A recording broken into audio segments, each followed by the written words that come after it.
Welcome back to the shop. So I know I haven't posted anything here in a while. Been a bit busy, tons of things on the go here. Spring finally showed up somewhat, so I got the 71 cleaned up here the other day. I took it for a cruise into town here. Met up with our car club. Got the new glove box locking lock installed, and new liner for the glove box as well.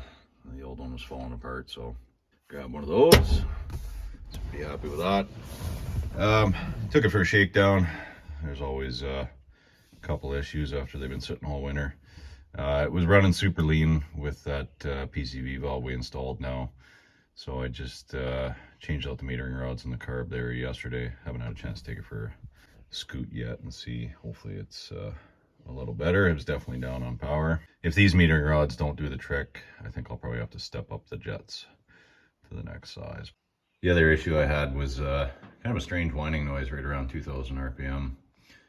Sounded like I had a gear drive in the timing set there. What it was the dual belts. I've never had this second belt on the front here, but I did stick one on just to keep the squealing down, because this one does chirp from time to time. But it was actually slinging up and hitting the top of this pulley here. Pulled the front belt off, retensioned everything, and we should be good there. Other than that, she ran beautifully. And I have been plugging away at the 68 whenever I'm in the mood. I got the inner structure cut out of this. I'm just working on fabbing up a new piece here for it. This is pretty rotted all down through, and you can see it's pretty well shot, so there was no saving that or even patching it. So I just quickly fabbed up a piece here. This is 16 gauge, so it's a little tough to try and form that by hand, so kind of doing this up Fitzy style, just piecing it together, and then we'll cut it and trim it to fit and do any final tweaks we need to get that in there. So that's kind of on the back burner. Apparently my core support's finally shipped and should be here either today or tomorrow, which is great, except the bushings to mount it are on back order, so I got to try and track some of those down. Hopefully we can flip over and get back onto that. This thing here was giving me some issues. We did have issues the time we used it there to do the final clean on the engine bay in the 68. It was running a little rough on startup, so I was doing some pressure washing around the property and it was really struggling. So pulled the carb out, cleaned everything out, looked good. These Hondas are awesome. Those carbs are super simple, no paper gaskets or anything. Everything's all ring seals, so you can take them apart, put them together, even out in the field if you need to. So threw a fresh plug in it, got some fresh fuel and some Marvel mystery oil in there. I gotta finish up pressure washing today, so we'll fire this up this afternoon. But for now, we've got the big old Ford on deck here. I've got to get the brake lines finished up. I did the fronts. We got to get the rear line in. It actually just blew on me the other night here. I'd fired this thing up and let it run and pumped the pedal just to see how the brakes were feeling, and it felt a little weird, and gave her a good squish and popped and went right to the floor. So the rear line blew out. It's pretty rotten back there, and it was actually, I always knew that the rears were in worse shape.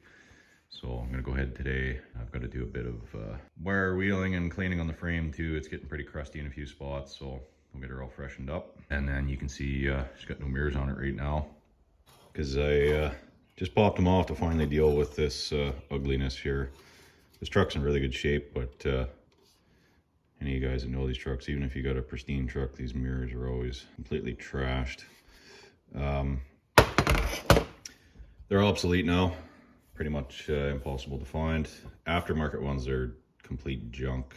Mirror brackets are really flimsy. The upper ones actually, the brackets are always going the other way, which is I think Ford did use those different style at some point, but it's not correct for these. And this truck, believe it or not, qualifies for collector's plates, so I think I might investigate and see if we can't go down that road. I don't drive this truck much anymore, so it would be a bit of a cost savings to go collector's plates and get cheaper insurance. So what I did, and I think I had mentioned this in past video, was kind of the plan was I took the passenger side one here, threw it in sandblaster, cleaned all this up. To protect the aluminum, I just masked it off with some heavy duct tape that I had. and covered everything up, took the mirror head off, sandblasted it, and then hit it with some self-etching primer and a coat of some chrome spray. Fairly happy with how it turned out. It does have a bunch of bumpiness to it. If you can see it there. I'm going to give it a light sand and a final coat today. Clean out the nozzle because I think it was just gunked up a bit. But this is what we used as a dupe color chrome. I really hate chrome paints. I've used them in the past and I've never been too thrilled with them. But this should be a quick fix to at least make these look a little nicer. And it's more of a proof of concept. I didn't put too much effort into finishing these out. This bottom one does have a bit of pitting to it. So if this does work out, I'll probably sand them down and redo them at some point in the future. But just give them a freshen up for now. I'm also going to go get some new fasteners. These ones here just plated. I'm going to see if I can find some stainless button head. I think what I'll do too is see if I can find some nylon washers or even rubber washers to slip in between there, just to prevent it from scratching the paint off the mirror brackets here. Everything's closed today, being a holiday, but I'll go see what I can find probably tomorrow and try and get these put back on. The mailman also delivered this package from somewhere in India. I believe this is our reamer for the kingpin bushings on the 68. It's well packaged at least. Alright, so there we have it. This is supposed to be India's finest, and I think we all know what that equates to.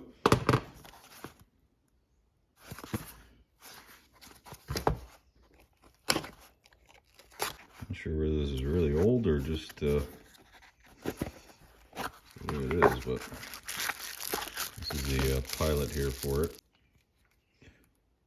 So we'll see how this works out for us. I don't have high hopes, but it should be good enough to get the job done. I've been looking all over. Everybody said, oh, just go on eBay. You can find plenty of the original Ford reamers on there, but I haven't had much luck, so I don't know if they've all been snagged up, but we'll give this one a whirl. Probably should put some gloves on and wash this stuff off here. God only knows what it is. Might make your dingus fall off. India's finest. Alright, so this is what we're up against here. I guess that hard line that comes up and over the blue up above here, which is kind of surprising because I've had my eye on this section here for quite some time. It's gotten considerably crustier in the last year. It looks like it's weeping there too, so I thought for sure it would have blown out right there, which is quite common on these.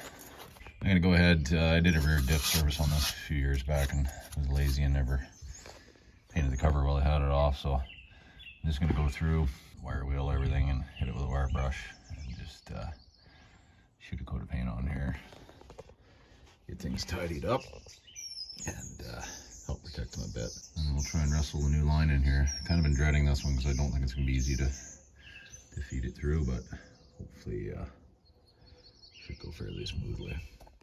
All right, so we're down underneath here and started at the front. That's the rear ABS module there. These trucks only have ABS on the rear. So I popped the line there, got everything popped out. Comes back to this union here. There's just a coupler, and then that's the rear section there. That's quite a bit worse shape, and it's quite tucked up in there, so it's going to take a bit of wrangling to get it out of here. I think I'm going to pull the rear shock just to give me more room to wiggle that out of there. I got the rear hose pulled out. The clip and all that was pretty rusty. I knocked the bottom C-clip out of there and just slipped it up and was able to wiggle the clip out. It's tough to get to that clip. You can't really get access here. The rear end's in your way. If you try and come the other way, you can't get up in there. So got that all dealt with. I'm going to pull the sway bar off of here. It's all the original paint. Now it looks quite bad, but it's actually just all surface rust. I've got new bushings and new ends for this, so I'll pull that off, paint the sway bar off the truck, and then put all that new bits on there that have been sitting on the shelf for a couple of years now. We'll swing over to the other side there, show you what we got going on. All right, so being that everything's so crusty, I just went ahead, took some side cutters and just cut the lines. If you're replacing the lines, there's no point screwing around trying to get everything off. That way you can hammer a socket on there. These ones took an 11 mil. Because if you try and put a wrench on there, that steel is typically so eroded and soft that you'll round it off and then you're screwed. So cut it, hammer a deep socket on there, and then you can get a ratchet on it and bust it free. Everything came loose. Same here, I just cut everything. It's all getting replaced anyways. These ones I just pinched them off so we don't get dirt and paint in there when we're cleaning everything up. That side there was quite bad, so I just took it right out and stuck a pipe plug in there for now. So I'll go ahead, get a wire brush and a wheel, get this all cleaned up. I said it looks quite bad under here, but it's all just surface rust from the liquid salt brine they use on the roads here. I haven't had this on the road in the winter for quite a few years now, but I've been neglecting to get everything cleaned up and coated. We'll get a good coat of semi-gloss black on here and that'll stop this rust anyways, at least keep it at bay. I do also have new rear spring mounts and shackles for this. These ones are pretty crusty, but they're still quite solid, so I'm just going to clean them up and paint them for now. I got to go get some material with this truck, so I need to get it on the road, and then we'll go ahead and swap these out this summer when we've got some time here.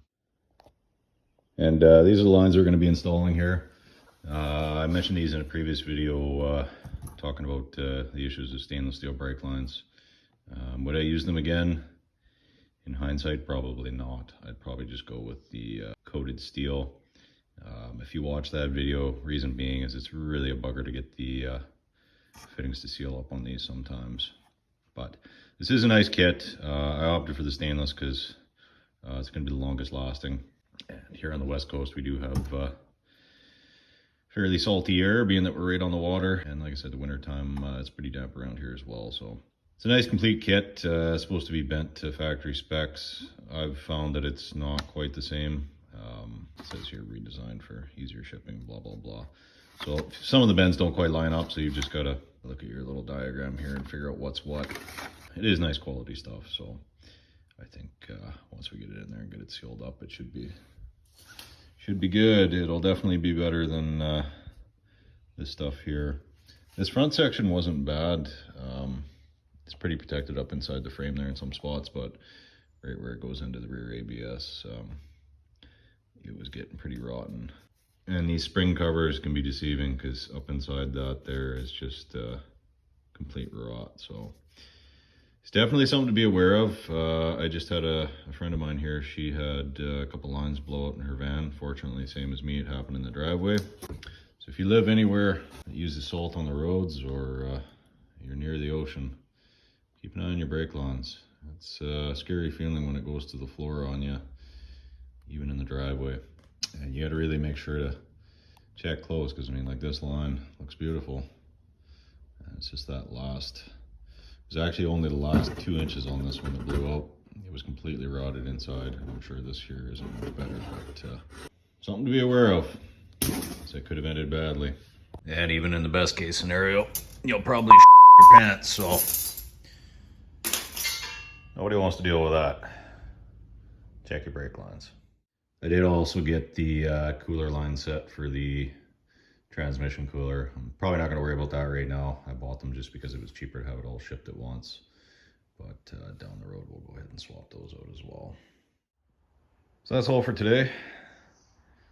Sun's coming out, so I'm going to go out and get some stuff done out there. I've got lots on the go here, lots to do, but I just wanted to give you guys a quick update and let you know we're still plugging away here. I've just been extra busy, and I just haven't had time to make any videos or really get anything productive done that would interest you guys. So stay tuned. I will have some videos coming up. We'll probably be back to work on the 68 a bit there, but like I said, the focus right now is I've got to get that thing on the road so we can get some stuff done. So as always, thanks for watching. We'll see you next time.